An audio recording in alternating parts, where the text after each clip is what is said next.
Bonjour, bienvenue à votre émission La Victoire de l'amour. J'espère que vous allez bien cette belle journée. Aujourd'hui, on se fait un beau cadeau. On reçoit quelqu'un que vous voyez presque tous les matins à La Victoire de l'amour, notre amie Geneviève Côté. C'est elle aussi qui fera l'homélie. Une très, très belle chanson de notre ami Miguel. Bienvenue à votre émission La Victoire de l'amour.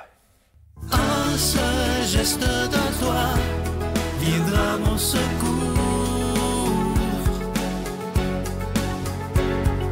Viens semer dans mon âme le grain de l'amour. Je traverse un désert et je meurs de soif. Montre-moi le mystère qui garde la foi. Chère Geneviève, Cher Sylvain, merci d'être là. ça me fait tellement plaisir. Aujourd'hui, c'est le lancement de ton nouveau livre, on va le voir à l'écran, Libéré de l'enfer. C'est moi qui lui avais demandé, suite à son immense succès de son premier livre, La puissance de la prière, j'ai voulu demander à Geneviève son témoignage de vie. Et tu as tout un témoignage.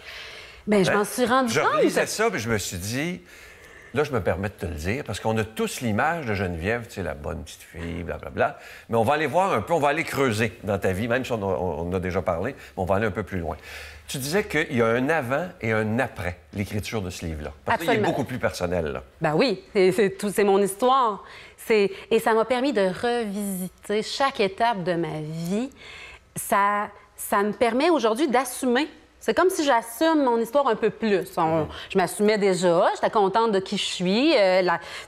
On est des merveilles de Dieu, on est des cadeaux les uns pour les autres. J'y croyais déjà, mais là, c'est comme si accepter encore plus en profondeur les mauvais choix que j'ai pu faire, les erreurs que j'ai pu faire, ceux de mes parents aussi. Puis j'ai revisité mon enfance en me disant, hey, j'ai donc bien été bénie, j'ai donc bien été choyée, comblée, gâtée. Un bébé gâté, vraiment une belle enfance, malgré les imperfections qu'il y en a dans chaque vie, évidemment. Mais l'adolescence, boy, ça a été quelque chose à écrire, Sylvain, vraiment, là. Tu as eu de la misère? Bien, c'est parce que Libéré de l'enfer, toi, tu disais déjà que tu voulais que ça s'appelle comme ça, le livre. Je dis, OK, on va... Parce que je connaissais un peu ton Tu histoire. savais que j'avais traversé l'enfer à l'adolescence, tu le savais? Oui. Mais ce que le public ne savait pas, parce qu'on a toujours l'image de toi, tu sais, que tu as été chez religieuse, donc tout est parfait, Et ce que je trouvais beau, c'est que... Moi, c'est ce que j'aime de ton histoire, c'est qu'on peut avoir fait des erreurs, mais on peut s'en sortir et devenir des témoins. Tellement. C'est ça que j'aime de ton témoignage. Tellement. On dirait que plus on touche le fond, mais plus on peut rebondir après. Puis le Seigneur a vraiment nous sortir d'un enfer. Mais le réécrire, écrire ça, revisiter cette souffrance-là intérieure, cette solitude-là que j'ai vécue quand j'étais adolescente. Là.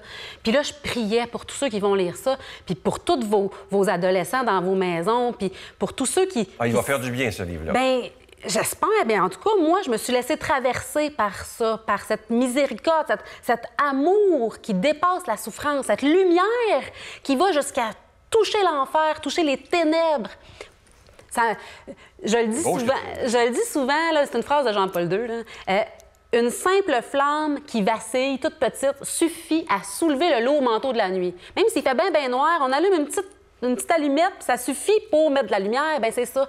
C'est nos vies, des fois, on se dit, aïe, c'est donc bien ténébreux, c'est donc bien lourd. On s'en sort. Ouais. Tout finit par passer. Puis de revisiter ma conversion. Ah là là! Je veux revenir avant. Quand tu as revisité tes moments difficiles, ta vie de nuit, tu t'en parles clairement dans ton livre, là, de drogue dure, la sexualité, tout ce que tu voudras, les bars. Est-ce que de revivre ces moments-là en les écrivant, ça a été difficile? Et est-ce que tu as vécu une certaine culpabilité d'avoir vécu ça? Bien, chaque matin, quand je me levais pendant que c'était le temps de la rédaction, là, je prenais le temps de me reconnecter, de respirer par le nez. Mais c'était un combat. C'était presque physique de me remettre à écrire. Tellement c'était dur d'aller revisiter ça. J'ai souffert pour vrai, là. C'est comme si des fois, quand on fait notre témoignage, les gens peuvent avoir l'impression qu'on en rajoute. Non. Là, les paroles s'envolent, mais les écrits restent. Les gens qui vont lire le livre vont le voir que c'est ça que j'ai vécu. C'était d'un désarroi, d'une désespérance. J'ai voulu mourir, là. On ne veut pas mourir comme ça pour rien. Et une culpabilité, c'est comme si c'était un passage obligé, Sylvain. Je me suis pas sentie coupable. Au contraire, j'étais ravie que ça puisse devenir utile pour d'autres. C'est-à-dire, hey, on peut s'en sortir, on peut aller de l'avant, même si on a un bagage qui est pesant. Ouais. Justement, d'écrire ça, c'est comme si c'était venu alléger mon bagage. Comme si le poids de mes erreurs était moins lourd. Comme si j'ai été guérie de ces blessures-là quand même. J'ai cheminé sur moi. Hey, j'ai fait du travail dans mon développement personnel. Puis bon, on travaille sur soi, puis c'est bien. Mais c'est comme si ça ne sera jamais fini, c'est mon histoire. Puis nos cicatrices, c'est des marques qui restent. Mais là, c'est comme si une coche en plus de guérison, de liberté. Ouais, de liberté de témoigner, de liberté de... Ça, c'est les choix que j'ai faits. Mais aujourd'hui, je peux être fière des choix que je fais aujourd'hui, tu sais. Et de ne pas rester dans le passé. Exactement, exactement. Et reparle-moi, parce que tu as été très émue quand tu as écrit sur le moment de ta conversion. Ah. Qu'est-ce qui s'est passé? Oh là là! Mais moi, je connais l'heure exacte de ma conversion parce que c'est vraiment un passage, comme on revire une crêpe, là. J'avais pas la foi, puis on me disait, on va aller... J'avais parlé avec une jeune religieuse toute l'après-midi, j'y parlais de... Bon, j'étais au bout du rouleau. Moi, s'il se passait pas quelque chose, c'était je me suicidais le soir même. J'avais prévu, c'était clair. J'étais au bout de mes ressources. J'avais tout essayé, des psychologues, des amis, de la famille, j'avais parlé à du monde, j'avais cherché des ressources. Et là, cette jeune religieuse-là, convaincue et convaincante, mais dans une grande douceur, elle dit, bien là, c'est la messe, si tu veux, ça va être le bon moment pour aller tout remettre ça, tous tes soucis, remettre ça à Dieu. Là, intérieurement, je me disais, je m'en rappelle très bien comment je me sentais. Puis les gens à la maison qui n'ont pas la foi, puis qui disent, hey, de quoi qu'elle parle? Je comprends tellement, puis c'est correct. Dieu, il défonce pas les portes, il attend qu'on lui ouvre, puis c'est ça qu'elle me propose. Exactement. Puis ce que cette jeune-là me proposait, c'était d'ouvrir la porte. C'est Dieu qui se propose, il veut m'aider, il veut me soutenir. Et là, moi, je savais pas comment faire. J'étais complètement démunie. Je me disais, comment qu'on fait? Je vais pas écrire une lettre, mettre ça dans une enveloppe. Y a-tu une adresse qu'on peut... Elle dit, bien, tu dis les mots dans ta liste. Mon Dieu, je te donne mes soucis, aide-moi à m'en sortir, rends-moi heureuse, par exemple. J'ai dit, OK, je vais essayer ça. Là, on est à la messe. C'était la messe fin d'après-midi, 4h15. Puis là, la messe se passe, je pleure ma vie. Les gens chantent, les gens, ils prient. Moi, je suis inconfortable dans mon corps, je suis inconfortable dans ma vie, je suis mal. C'est au bout, là, finalement. Je suis mal. Je suis malheureuse. Et je décide de fermer mes yeux puis de faire ce qu'elle m'a proposé de faire. Puis je dis ça à Dieu. Mon Dieu, je te donne tout ça, là, toute ma situation. Là. Si tu peux faire quelque chose, s'il te plaît, fais-le. Puis au moment de l'élévation à la messe, quand le prêtre il élève le pain, toute la foi de mon enfance, toute mon éducation là, chrétienne, là, puis toute catholique, là, puis une présence, une douche d'amour, comme des bras de père qui me dit « c'est fini, c'est fini ». Puis de revisiter ça en l'écrivant, puis là, en t'en parlant, ça fait pareil, là, je suis contente de... Je le revis, puis ça, c'est une grâce... Tu sais, quand on vit quelque chose de fort, on peut toujours retourner dedans. Mais j'écrivais à l'ordi, mais je pleurais ma vie. J'étais émue de la tendresse de Dieu qui attendait juste que j'ouvre la porte pour transformer mes larmes de désarroi, de désespérance en larmes de réconfort, de plénitude, de bonheur. Je suis plus toute seule. Je suis plus toute seule, j'ai une référence, je peux me confier à Dieu, je peux lui donner mes... Puis je sentais que c'était vrai, qu'il était vivant, puis qu'il pouvait faire quelque chose. Il peut agir. Il est vivant, il est agissant. Il peut vraiment prendre...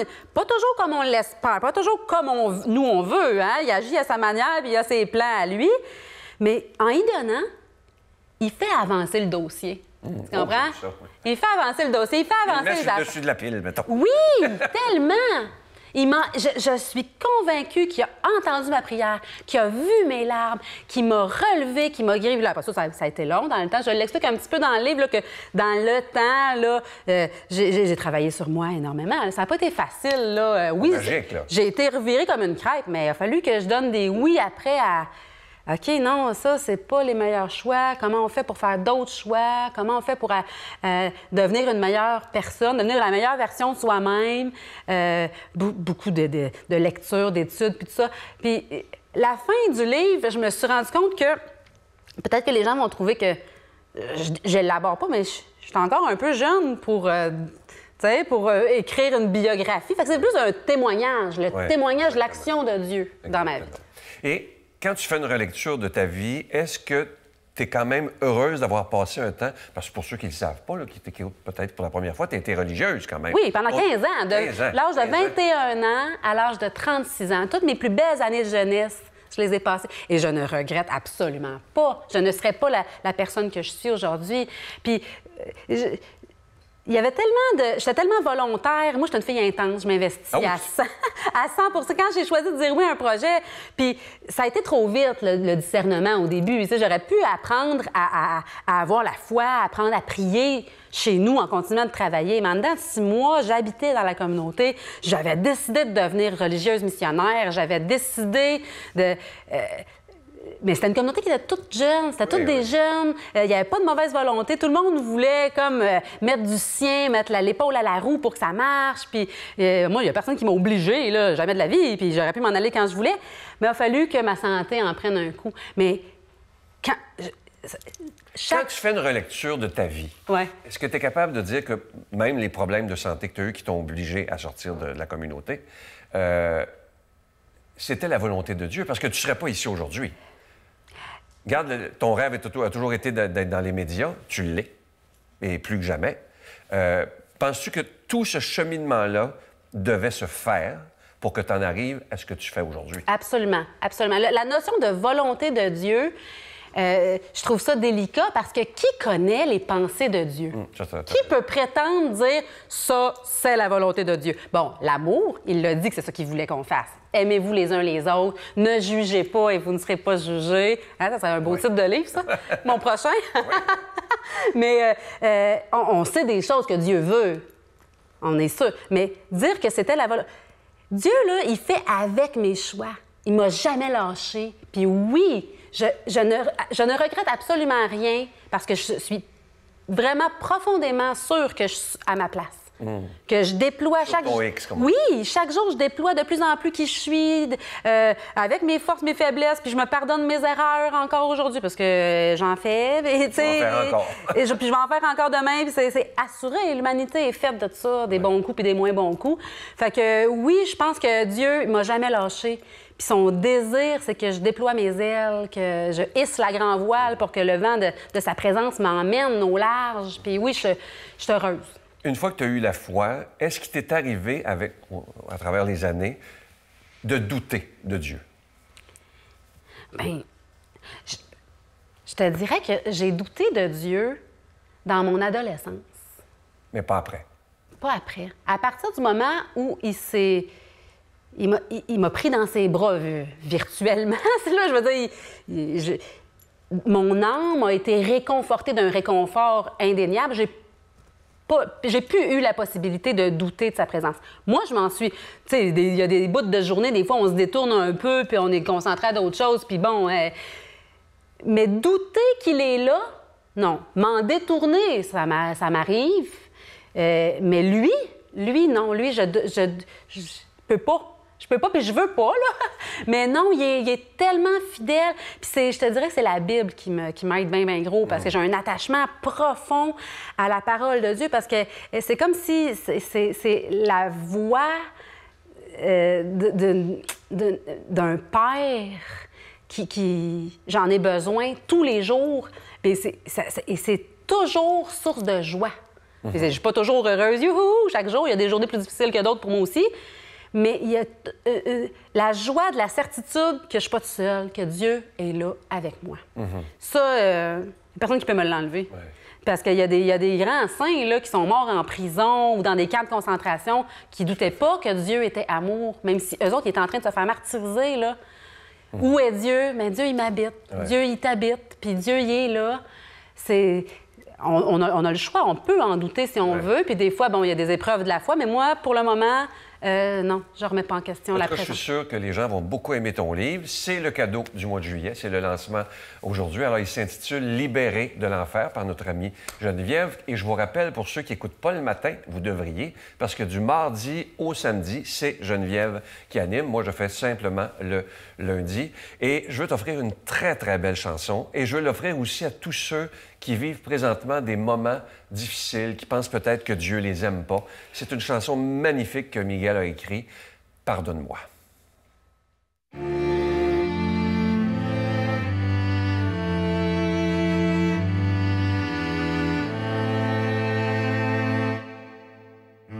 Seigneur, je t'en prie, écoute-moi. Je suis tombé encore une fois dans le filet de mes erreurs. La solitude est ma demeure. La vie parfois n'est pas facile. Jour après jour, je me détruis. Tu es mon seul espoir de rédemption. Pardonne-moi, Seigneur. Pardonne-moi. Je voudrais rentrer à la maison. Ouvre-moi la porte de ton cœur. Pardonne-moi. Pardonne-moi. Je ne peux pas continuer sans toi. Aide-moi à porter ma croix. Pardonne-moi. Pour chaque fois où j'ai menti. T'avoir laissé dans l'oubli. Il m'a fallu souffrir pour bien comprendre qu'il n'est jamais trop tard pour apprendre. Pardonne-moi. Je voudrais rentrer à la maison. Ouvre-moi la porte de ton cœur. Pardonne-moi.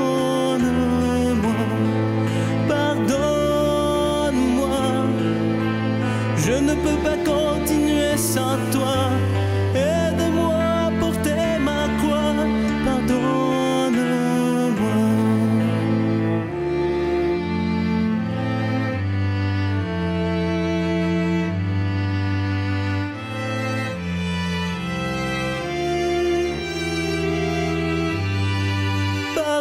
Pardonne-moi. Je voudrais rentrer à la maison. Ouvre-moi la porte de ton cœur. Pardonne-moi. Pardonne-moi. Je ne peux pas continuer sans toi. Aide-moi à porter ma croix. Pardonne-moi. Pardonne-moi. Pardonne-moi.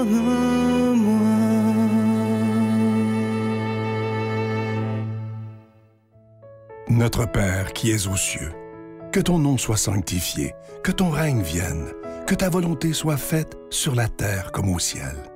Donne-nous aujourd'hui notre pain de ce jour.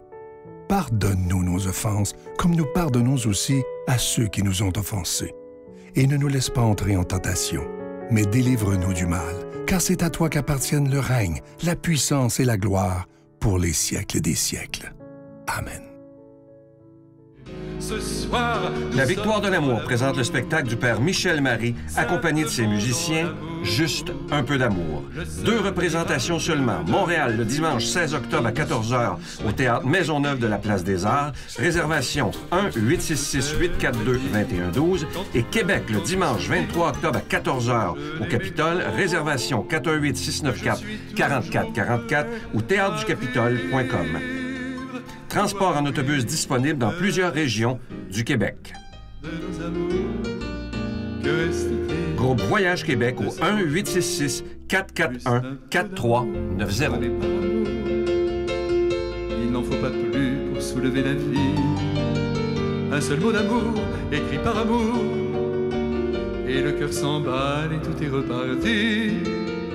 Un geste d'amour. Je suis tellement content de vous parler de ce magnifique cadeau de Juillet. Vous l'attendez depuis longtemps, depuis la parution de son premier livre à Geneviève Côté. Beaucoup d'entre vous ont dit, on espère qu'elle va en faire un autre. Alors, c'est fait. Et celui-ci qui s'intitule « Libéré de l'enfer » est son témoignage de vie. Ce qui est remarquable avec Geneviève, c'est lorsqu'on voit son beau sourire à la télé ou sur son livre, on a l'impression que sa vie a été très facile, mais c'est tout le contraire. Elle a eu une enfance, pas une enfance, mais une adolescence très, très difficile, la vie de nuit, tout ce que vous pouvez vous imaginer. Mais grâce à Dieu, elle s'en est sortie et maintenant, elle peut l'annoncer avec beaucoup de joie. Alors, je vous rappelle que vous recevrez ce livre qui est facile à lire, écrit en gros caractères avec un don de 25 $, et si vous en voulez deux, avec un don de 40 $ parce que ça se donne bien en cadeau. La Victoire de l'amour, case postale 120, succursale Boucherville à Boucherville, le J4B 5E6, je vous la redonne. La Victoire de l'amour, case postale 120, succursale Boucherville à Boucherville, le J4B 5E6, également par téléphone, par carte de crédit, du lundi au jeudi, de 8h à 17h, c'est pour la période estivale, dans le 514-523-4433, 523-4433, ou sans frais, le 1-888-811-9291. 1-888-811-9291 et aussi sur notre site Internet, qui est une façon très sécuritaire, rapide et efficace de faire votre don, le www.lavictoiredelamour.org. Alors, je vous rappelle ce magnifique livre qui est écrit en gros caractères, facile à lire, de Geneviève Côté, Libéré de l'enfer. Je vous le dis, faites-vous ce cadeau-là et donnez-le en cadeau à quelqu'un parce que, je vous le dis, ça peut même sauver des vies. Mon Dieu, donnez-moi la sérénité d'accepter les choses que je ne peux changer, le courage de changer les choses que je peux et la sagesse d'en connaître la différence. Amen.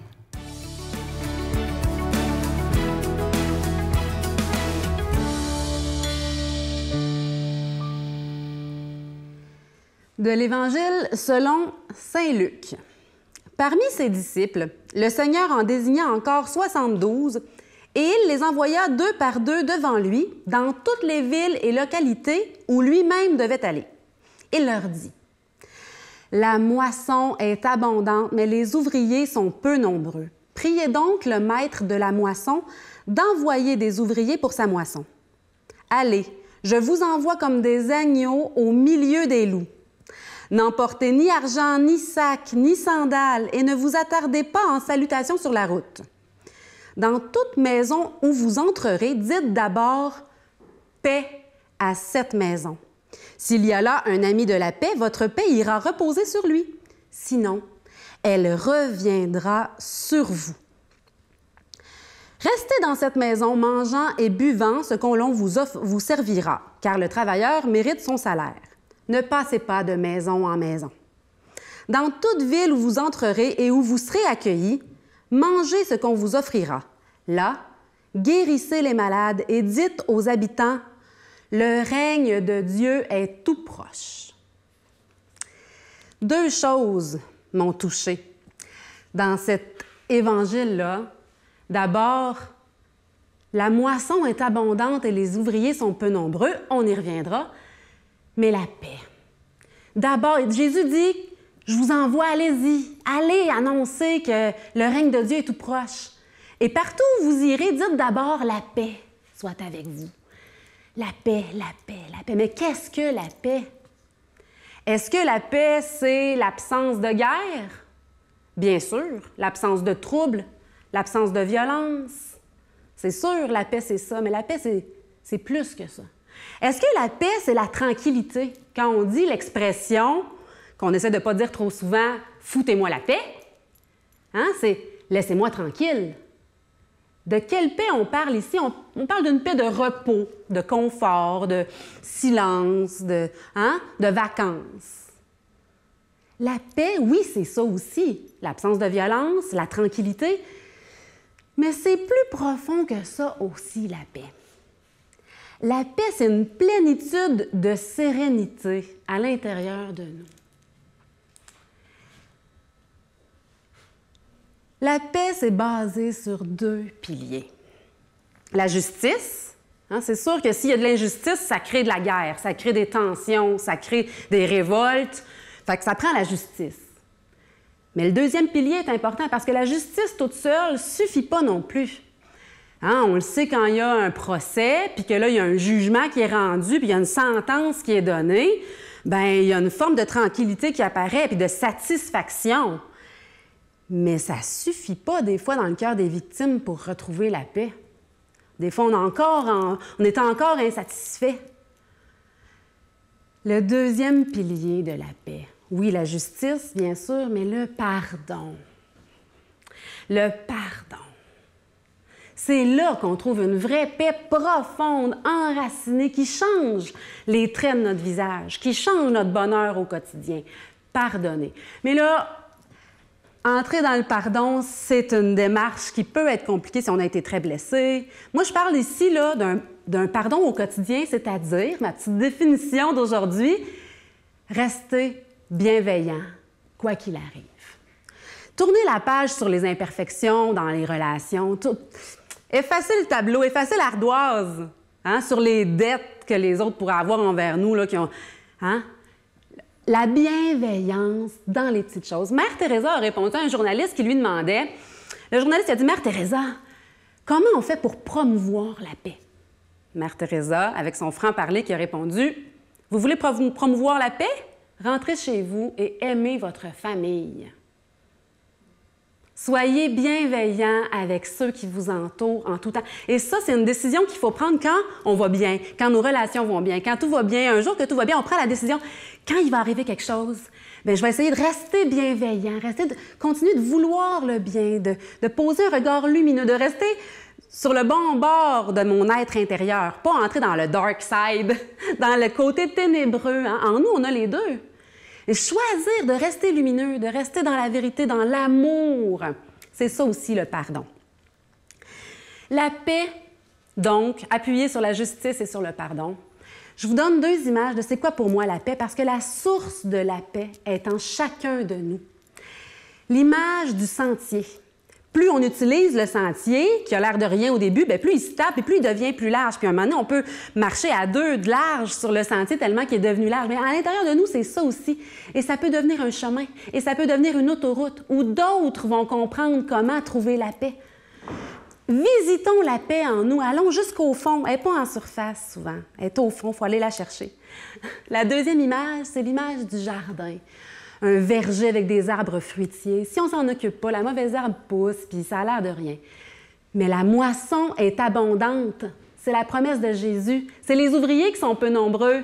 La paix est abondante en nous. Il s'agit de la cultiver au quotidien pour se rappeler comment la retrouver. Je vous encourage tellement à aller trouver cette paix à l'intérieur de vous. Et moi, je demande à Dieu de nous donner une bénédiction puissante qui nous fasse déborder de cette paix pour la répandre autour de nous, au nom du Père, du Fils et du Saint-Esprit. Amen. Je vous salue Marie, pleine de grâce. Le Seigneur est avec vous. Vous êtes bénie entre toutes les femmes, et Jésus, le fruit de vos entrailles, est béni. Sainte Marie, Mère de Dieu, priez pour nous pécheurs, maintenant et à l'heure de notre mort. Amen.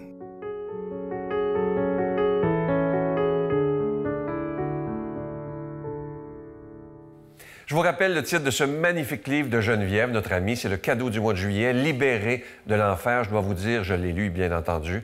Ce livre-là va faire un bien énorme, autant aux plus vieux qu'aux plus jeunes. Laissez-le traîner à la maison un peu partout. Il est petit, il se lit bien et il est écrit en gros caractères, donc très, très facile à lire. Et je veux aussi vous dire qu'à la demande générale, ça, c'est vraiment vous qui l'avez demandé parce qu'on en a manqué rapidement, son premier livre, La puissance de la prière, est de nouveau disponible. Vous allez le voir à l'écran. Alors, je suis très fier de Geneviève. Elle fait un travail magnifique en écriture, mais aussi comme animation le matin. Je suis très, très fier d'elle. Je vous souhaite une belle journée. À demain. Bye. Puis je me souviens, j'arrive d'un tournage, puis je dis à ma maman, bon, là, je suis là avec toi, tout ça, ça a été un peu rock'n'roll aujourd'hui, mais là, je suis là. Et là, ma mère me regarde, puis elle me dit, tu sais, Chantal, alors que moi, je me bats pour la santé, là, j'ai juste envie de dire une chose, la santé te fait flotter au-dessus de la réalité. C'est donc vrai. Quand tu as la santé, là, tes priorités, tu as l'impression que tout est une priorité dans la vie. À partir du moment où tu la perds, et mon Dieu que ça vient de les réaligner, tu sais. Et ma mère de me dire, tu sais, comprends-moi, ton père et moi, on est fiers de ce que tu es devenu. On est fiers des valeurs qu'on t'a inculquées. Mais choisis-toi, ma fille.